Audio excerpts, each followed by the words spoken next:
En la primavera de 1989, obreros que abrían una zanja de drenaje en el antiguo distrito de Xinsheng, en la provincia de Henan, en el centro de China, rompieron sin querer el techo de una cámara funeraria que había permanecido sellada durante aproximadamente 2.300 años. Lo que ocurrió en las semanas siguientes, lo que se encontró adentro, cómo respondió el gobierno chino y lo que los estudiosos han pasado décadas intentando interpretar, sigue siendo uno de los episodios más silenciosamente asombrosos en toda la historia de la arqueología.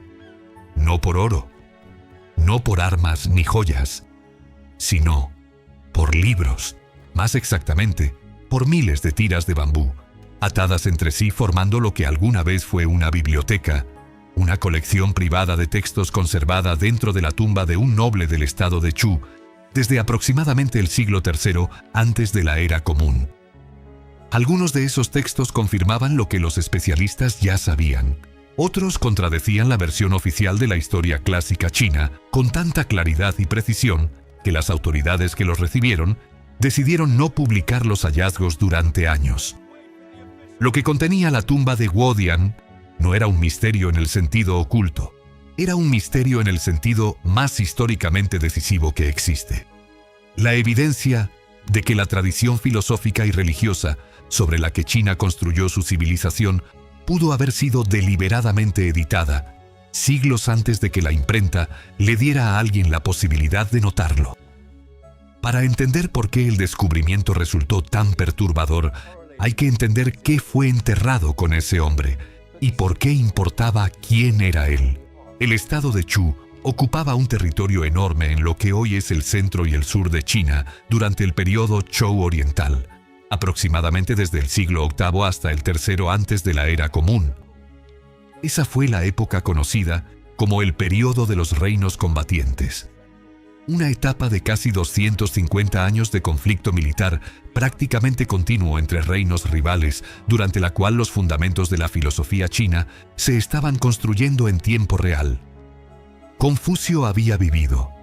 Laozi, quienquiera que haya sido exactamente Laozi, había vivido o ya se había convertido en leyenda. Los textos que definirían el pensamiento chino durante los siguientes 2 milenios circulaban en versiones diversas, siendo copiados, debatidos, revisados y transportados de corte en corte por eruditos y consejeros al servicio de las aristocracias en guerra. La tumba de Guodian perteneció, según la evidencia arqueológica contextual, a un tutor de la casa real Chu. La identidad exacta del hombre sigue siendo incierta. Los historiadores han propuesto varios candidatos sin llegar a consenso definitivo, pero su posición social es razonablemente clara. Era un hombre culto, conectado al poder y en quien se confiaba para la formación intelectual de un heredero real. Cuando murió, quienes lo rodeaban lo enterraron con lo que él más valoraba: no armas, no bronces rituales, al menos no principalmente, libros, 804 tiras de bambú, organizadas en al menos 13 textos separados, envueltas y guardadas con el suficiente cuidado como para sobrevivir más de 2 milenios en el entorno sellado y anaeróbico de la fosa funeraria. Las tiras eran de bambú, material de escritura estándar del período. Cada una tenía aproximadamente el ancho de un dedo y variaba en longitud, con caracteres escritos verticalmente en tinta que había permanecido legible bajo la mugre acumulada de los siglos. La conservación era notable, no perfecta, pero muy por encima de lo que la mayoría de los materiales orgánicos logran sobrevivir bajo tierra. Quien selló la tumba lo hizo con suficiente pericia como para que la atmósfera interior no destruyera completamente lo que fue depositado allí. Cuando los conservadores comenzaron el trabajoso proceso de documentar, limpiar y transcribir las tiras, la primera gran sorpresa fue una confirmación. Varios de los textos eran reconocibles como versiones tempranas de documentos ya conocidos del corpus clásico, porciones de lo que después se convertiría en el canon confuciano, tratados éticos, discusiones rituales. Esto era emocionante, pero no desestabilizador. Los especialistas sospechaban desde hacía tiempo que los textos transmitidos habían sido editados a lo largo de los siglos.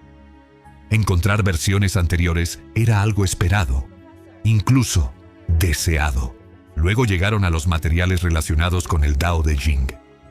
El Tao Te Ching, también conocido como el Tao Te Ching, es uno de los libros más traducidos en toda la historia de la humanidad. Se atribuye a Lao Tzu, una figura cuya historicidad es debatida, y constituye el texto fundacional de la filosofía y la práctica religiosa taoísta.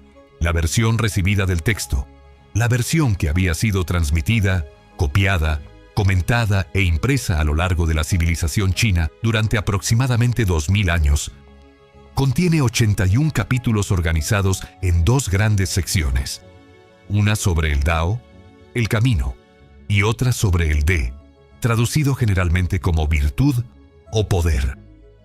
Se habían escrito cientos de comentarios sobre él. Su lenguaje había moldeado la poesía china, la medicina, el arte de gobernar y la práctica espiritual de maneras tan profundas que resultaba difícil separarlas de la cultura misma. La tumba de Guodian contenía un Tao Te Ching, o más precisamente, contenía porciones de un texto que claramente guardaba una relación directa con el Tao Te Ching. Aproximadamente 2/5 partes del texto recibido estaban presentes, distribuidas en 3 atados de tiras que habían sido deliberadamente organizadas y separadas. Pero la versión de Guodian no era la versión que todo el mundo había estado leyendo.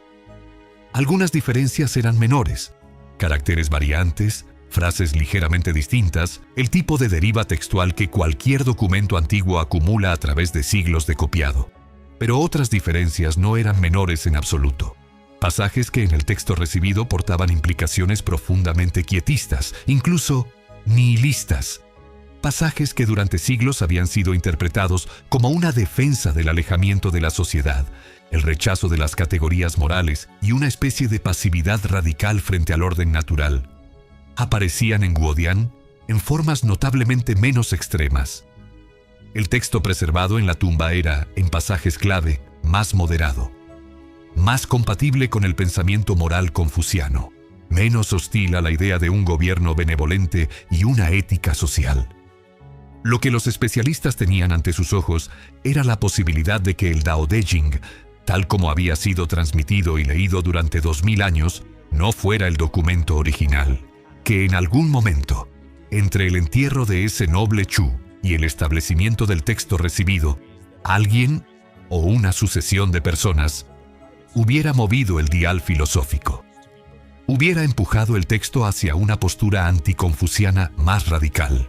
Hubiera amplificado los pasajes que podían leerse como un rechazo a la jerarquía social, la cultivación moral y el compromiso político, mientras quizás suavizaba o reestructuraba pasajes que sugerían un acercamiento entre el pensamiento taoísta y el confuciano. La pregunta de quién pudo haber hecho esto, cuándo y con qué motivación es donde la evidencia histórica se vuelve genuinamente disputada y genuinamente fascinante. El episodio más extensamente documentado de manipulación textual en la China antigua es la quema de libros ordenada por el emperador Qin Shi Huang en el año 213 antes de la Era Común, aproximadamente un siglo después del entierro en Guodian. La unificación Qin de China estuvo acompañada de un intento agresivo de estandarizar el pensamiento, eliminar la diversidad filosófica, suprimir las escuelas rivales que habían florecido durante el periodo de los reinos combatientes y reemplazarlas con la ideología legalista que sostenía el proyecto imperial. Los textos clásicos fueron quemados o confiscados. Los eruditos que los preservaban arriesgaban la ejecución. Cuando la dinastía Han reemplazó a los Qin décadas después, uno de sus grandes proyectos culturales fue la recuperación y reconstrucción del corpus clásico. Pero esa reconstrucción dependió de textos que habían sobrevivido escondidos en paredes, enterrados bajo tierra o memorizados imperfectamente por ancianos eruditos que habían vivido la quema. La reconstrucción del Tao Te Ching bajo los Han, sospechan ahora los especialistas, puede no haber sido neutral. Las batallas filosóficas en la corte Han temprana fueron intensas. El pensamiento taoísta, en una forma llamada Huang Lao, tuvo genuina influencia política en el periodo Han temprano. La forma específica que tomó el Tao Te Ching recibido más anticonfuciano, más radicalmente quietista, más políticamente ambiguo, puede reflejar las prioridades editoriales de un momento particular de la política intelectual Han, más que un texto original y auténtico. Esto no significa que el Dao De Jing recibido fue fabricado. La versión de Guodian es incompleta, y la relación entre las porciones que sobrevivieron y las que están ausentes sigue siendo objeto de debate académico activo. Algunos investigadores sostienen que el texto de Guodian representa una compilación temprana y parcial que fue expandida posteriormente, y que el texto recibido representa un desarrollo legítimo antes que una distorsión. Otros leen la evidencia como señal de una intervención editorial significativa con implicaciones ideológicas concretas. La respuesta honesta en este punto de la investigación es que nadie lo sabe del todo. Lo que la tumba hizo imposible de ignorar fue la pregunta misma. Antes de 1989, el Dao De Jing había sido leído como un documento esencialmente estable y antiguo. Existían lecturas variantes en la tradición manuscrita, pero la forma general del texto, su estructura, su voz filosófica, su aparente antagonismo hacia la cultivación moral confuciana, era tratada como algo dado, incuestionable. El descubrimiento de Guodian obligó a enfrentarse a la historia de transmisión de uno de los textos más influyentes de la civilización humana, y lo hizo con el tipo de evidencia física, material e innegable que la investigación manuscrita raramente tiene el privilegio de sostener en sus manos. La respuesta inicial del gobierno chino no fue, con precisión, una supresión en el sentido conspirativo. Los materiales fueron tomados con seriedad y conservados de manera profesional, pero la publicación completa de las transcripciones se retrasó. Las fotografías y el acceso académico detallado estuvieron restringidos durante un período.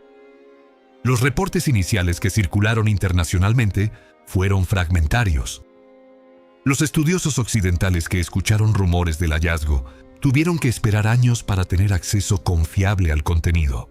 El Museo Municipal de Jingmen, que finalmente albergó los artefactos, publicó una edición académica en 1998.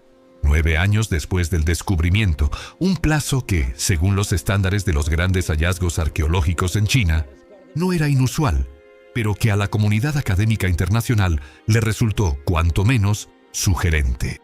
Si el retraso reflejó un proceso burocrático, cautela institucional ante implicaciones políticamente sensibles o algo más deliberado, es genuinamente difícil de determinar con la evidencia disponible.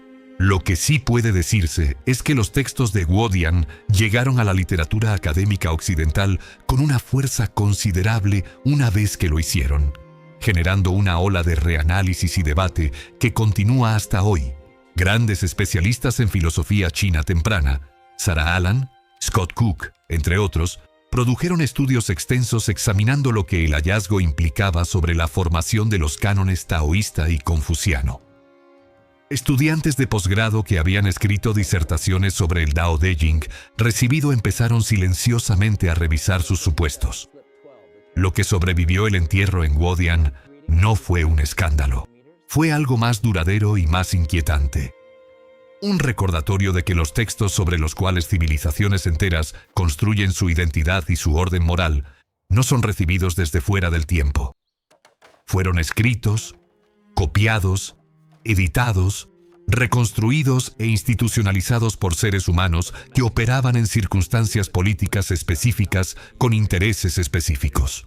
La tensión confuciano-taoísta que ha estructurado la vida intelectual china durante 2000 años puede ser, en parte, producto de cómo esos textos fueron moldeados durante una crisis particular: la quema, la reconstrucción, las disputas ideológicas del imperio temprano. El hombre enterrado en Guodian no tenía forma de saber que estaba preservando una fotografía del mundo anterior a esa crisis. Era un tutor.